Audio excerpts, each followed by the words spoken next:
Est-ce que c'est possible de vivre de son livre ou de son travail d'écrivain en Afrique? Oui, mais pour cela, il faut que votre livre remplisse certaines conditions.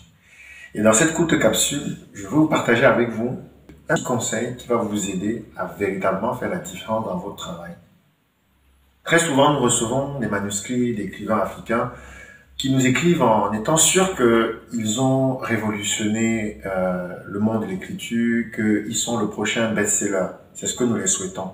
Mais malheureusement, la plupart des fois, 7 fois sur 10, c'est du déjà vu, c'est du travail mal fait, c'est du travail qui n'est pas abouti. Et nous essayons tant bien que mal, dans le respect des jeunes écrivains, de leur expliquer qu'il y a encore beaucoup de travail. Mais dans le cadre de notre démarche aussi, dans le cadre de ce que nous faisons, nous sommes aussi là pour former, nous sommes aussi là pour accompagner les écrivains. Il n'est point ici question de dire à quelqu'un qui ne sait pas écrire ou qui ne peut pas bien écrire, mais justement de partager avec tous les écrivains africains quelques astuces. Et l'une des astuces qu'il faut vraiment que vous appreniez, si vous voulez vraiment vivre de votre travail, si vous voulez que le livre que vous allez publier puisse vous rapporter de l'argent, parce que c'est de ça qu'il est question. Vous ne devez pas simplement attendre que vous allez envoyer un manuscrit et la maison d'édition va fabriquer le livre, va faire la promotion, va le vendre et puis vous attendez les ventes. Il y a tellement d'auteurs qui nous contactent en nous disant oui, j'ai publié en France, oui, j'ai publié avec tel auteur, mais pendant 5 ans, je n'ai rien vu, je me suis fait arnaquer, ils me disent plus rien, je ne sais même pas de quoi est devenu le livre. Et lorsque nous menons une petite enquête, nous nous rendons compte qu'en fait, le livre est peut-être affiché sur une des plateformes, mais le livre n'a jamais fait de vente. Ne vous y trompez pas, si votre livre n'est pas vendu, l'éditeur ne vous donnera pas d'argent, parce que cet argent viendrait d'où? Mais notre démarche aujourd'hui, c'est de dire, vous êtes écrivain, vous pouvez vivre de votre travail.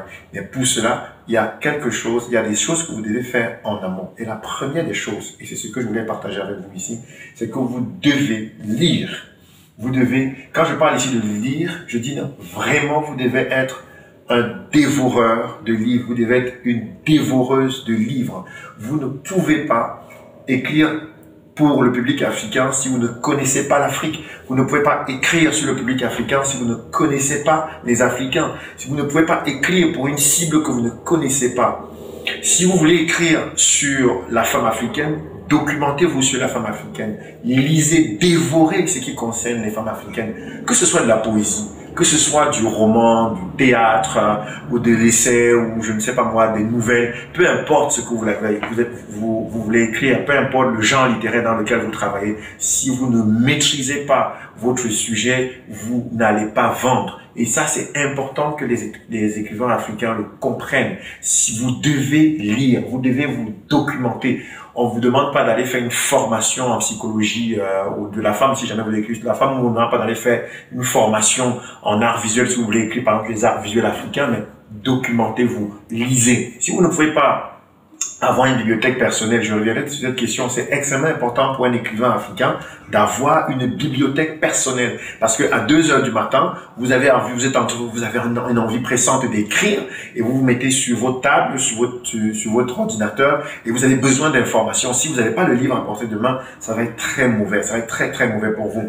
C'est vrai qu'aujourd'hui, il y a Internet, il y a les e-books et autres, mais moi, j'aime beaucoup encore avoir des livres papier et notamment des gros livres, des encyclopédies, des livres vraiment qui emmagasinent le maximum d'informations sur lesquelles je peux aller puiser pour pouvoir travailler. Et là, je vous partage vraiment mes méthodes en tant qu'écrivain. Je lis beaucoup, beaucoup. Et très souvent, quand je me mets à écrire, eh ben, je puise dans mes lectures, je puise dans la lecture des livres que j'ai fait, mais je puise aussi dans la lecture de la société, comment je l'observe.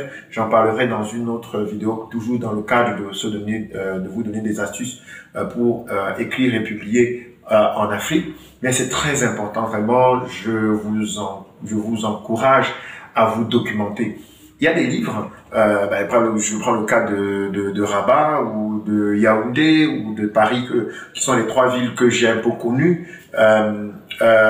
les livres existent à petit prix. Il m'arrive parfois de prendre un 100 dirhams, équivalent d'à peu près 10 euros, ou d'équivalent d'à peu près 6000 francs CFA, et de prendre du temps, descendre chez les bouquinistes de rue à Rabat et de fouiller, et je trouve parfois des pépites. Voilà, des pépites. Je peux ressortir, je peux revenir de cette tournée avec 5 livres, parfois 7 livres, à seulement 10 euros. 100 dirhams, à peu près 6000 francs CFA, et c'est possible, peu importe où vous êtes, vous ne pouvez pas dire que vous n'avez pas des moyens. Et aujourd'hui, ma bibliothèque personnelle, familiale, atteindra bientôt les 1000 ouvrages. C'est l'objectif que je me suis fixé cette année. Et vous devez, mais ça ne s'est pas fait en un jour. Ça se fait progressivement, ça se fait doucement. Vous devez avoir une habitude d'achat de livres, d'acquisition d'ouvrages, ou peut-être une fois par mois, vous mettez de côté un petit budget en fonction de ce que vous avez, mais vous devez absolument vous documenter, et surtout vous documenter par rapport au sujet sur lequel vous travaillez. Moi, par exemple, j'écris beaucoup, 90% de mes écrits concernent l'Afrique, le développement de l'Afrique, la libération de la conscience africaine, l'entrepreneuriat africain, la communication africaine, les arts visuels, les arts et l'art et la culture africaine. Donc voilà, et à chaque fois, je me documente dans ce domaine-là. J'ai beaucoup d'ouvrages dans ce domaine-là parce que j'ai besoin de me nourrir, j'ai besoin de savoir ce qui a déjà été dit dans le sujet. J'ai besoin d'écouter ce que des personnes plus avisées que moi ont dit sur le sujet, pour que moi aussi je peux à un moment donné apporter ma pierre à la construction de cet édifice. Mais je n'ai pas que des ouvrages sur les domaines entre guillemets dans lesquels j'écris, mais j'ai lu aussi des romans, j'ai lu des grands classiques. Par exemple, j'ai pour objectif d'ajouter à ma collection les 100 meilleurs ouvrages de tous les temps. J'en ai déjà quelques-uns. J'ai commencé depuis on va dire fin décembre, début janvier 2023. J'ai commencé, mais l'objectif, c'est d'ici 1 an ou 2, avoir les 100 meilleurs ouvrages de tous les temps, et aussi avoir la collection des 100 meilleurs ouvrages africains de tous les temps. Donc, pour moi, toutes ces collections-là, c'est vraiment connaître aussi. Il faut connaître ce qui a marqué l'histoire du monde. J'étais par exemple très heureux d'apprendre que le livre de Job, qui est un livre extrêmement important pour moi, en tout cas c'est un livre que vous retrouvez dans la Bible, mais le livre de Job fait partie des 100 meilleurs livres de tous les temps. Donc vous voyez que c'est important de connaître ce genre de choses. C'est important de connaître les 100 meilleurs livres des 100 meilleurs livres africains de tous les temps, et de se dire, ben voilà, je me donne pour objectif d'ici 2-3 ans d'avoir tous ces livres-là dans ma collection personnelle et de les lire. Voilà, donc j'ai déjà commencé à acquérir certains ouvrages, et donc petit à petit je vais y arriver. Donc c'est vraiment cette astuce que je vais vous donner, et je vous explique pour terminer comment ça va fonctionner. Vous savez, en marketing, je suis par ailleurs consultant en marketing et vente. En marketing et vente, si vous ne parlez pas le langage de la cible, vous ne serez pas audible. On voit beaucoup de personnes qui ont un produit à vendre et qui se positionnent à partir de leur point de vue et parlent, disent ce qu'ils ont à dire sur leur produit ou sur leur livre, et finalement ils ne vendent pas. Pourquoi? Non seulement parce que le livre tel qu'il a été pensé n'a pas été pensé pour répondre à un besoin, il a été pensé juste pour satisfaire une envie d'écrire. Vous pouvez faire ça avec vos 2-3 premiers ouvrages, mais vous ne pouvez pas faire ça ainsi et vous enrichir et vous pouvoir vendre et commencer à gagner de l'argent avec votre ouvrage. Vous devez absolument écrire en partant du point de vue de vos lecteurs. Demandez-vous qu'est-ce que les personnes qui sont votre cible ont envie de lire. Que vous fassiez du roman, de la poésie, de la nouvelle, du théâtre, de l'essai ou un ouvrage scientifique, questionnez-vous toujours.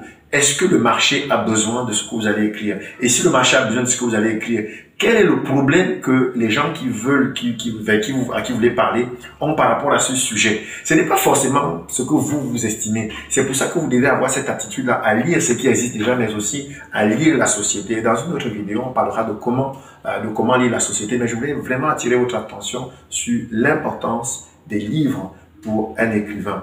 Si cette astuce t'a marqué ou t'a été utile, je t'invite à liker la vidéo et la partager également. Ça peut aider un écrivain qui est un peu en mal d'idées, qui ne sait pas comment s'en sortir, mais surtout ça peut aider quelqu'un qui est déjà peut-être à son 2e, 3e ouvrage, mais qui n'a pas encore réalisé de vente, qui ne sait pas encore comment, si vraiment cette passion de l'écriture va pouvoir lui être utile. Nous avons pour objectif de faire vivre les écrivains de leur travail, que le métier, la profession d'écrivain devient vraiment quelque chose de principal dans la vie des écrivains africains. Et pour cela, donc, nous avons voulu partager avec vous cette astuce. Donc, partagez également avec tous ces auteurs qui peut-être ont déjà publié 2-3 ouvrages, mais qui ne voient pas encore la rentabilité, de vraiment comprendre que l'une des solutions, c'est pas la seule, l'une des solutions, la première étape, c'est de comprendre sa cible et de parler à sa cible des problèmes qui la concernent.